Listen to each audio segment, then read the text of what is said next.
பிறப்பு, ஸ்திரீயின் with, seed of a woman. உனக்கும் ஸ்திரீக்கும் உன் வித்துக்கும் அவள் வித்துக்கும் பகை உண்டாக்குவேன். ஆதியாகமம் 3:15. நிறைவேறுதல்.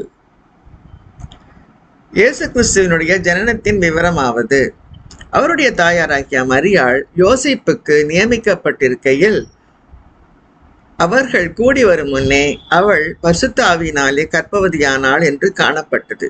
மத்தேயு 1:18.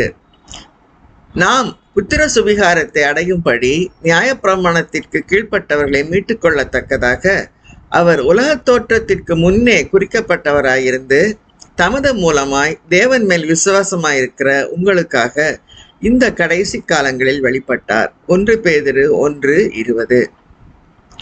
ஆதலால் பிள்ளைகள் மாம்சத்தையும் இரத்தத்தையும் உடையவர்களாயிருக்க அவரும் அவர்களைப் போல மாம்சத்தையும் இரத்தத்தையும் உடையவரானார்.